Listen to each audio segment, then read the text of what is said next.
roll traps and levator scapulae. So in the rolling of the traps and the levator scapulae, what you'll want to do is first manually palpate the upper trapezius through massage and also the levator scapulae. And what you're doing is for both physically checking for any really adhesive or knotted tissue, and also finding out from your client verbally if they feel anything that's extra tense or sore, if they have any specific pressure points. And then by manually palpating first, then you're going to know, of course, because you don't have any afferent or sensory feedback with the bar or the PVC pipe that you're going to use when you roll, so you need to do that first. Once that's done, then what you're going to do is come back in with the PVC pipe, and you can roll levator scapulae or traps first. I do like to focus in the origin first and then go distally.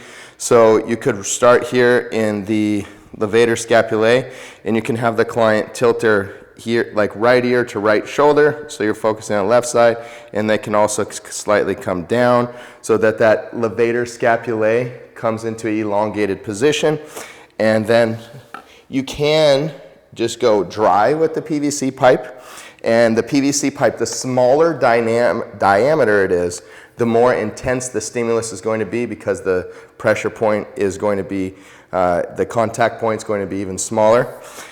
And you could use a very small amount of lotion to help glide, just depending on your client and their tension. Matt here, really his muscles are very, very healthy, not a lot of adhesions at all.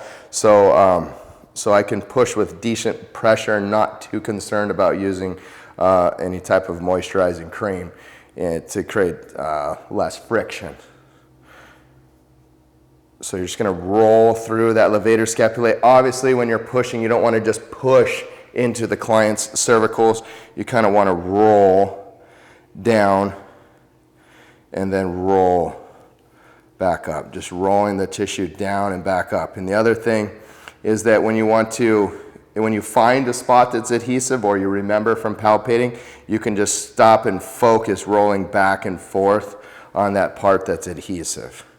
And of course, do the same thing to one side as you do to the other, unless your client has asymmetries in adhesions, and then you can focus on that side that's more adhesive. After you've done the levator scapulae, you'll go ahead and go into the upper traps and roll from distal to proximal. Yeah, and we do have one adhesion in there. So for example, we're finding an adhesion here. We're just gonna kind of focus on rolling back and forth. And then it's important to always have verbal feedback from your client. So while I'm on that adhesion, 1 to 10, how intense is that? 4. 4, okay. So then I know I can increase my intensity as a 4. So based on touch, we can go up to 8, 9, depending on the client's pain tolerance and comfortability with that. In a stretch, of course, you never ever want to go past 6.5, 7, but with the actual pressure, you can go into intensities of 8, 9. Stay away from the 10s, because you want to keep the client, not lose the client. And doing lots of 10 work on most clients will probably lose the client. So rolling proximally to distally, or distally to proximal, and then focusing on the points of greatest adhesion or knots, and of course do the same thing on one side as you do the other.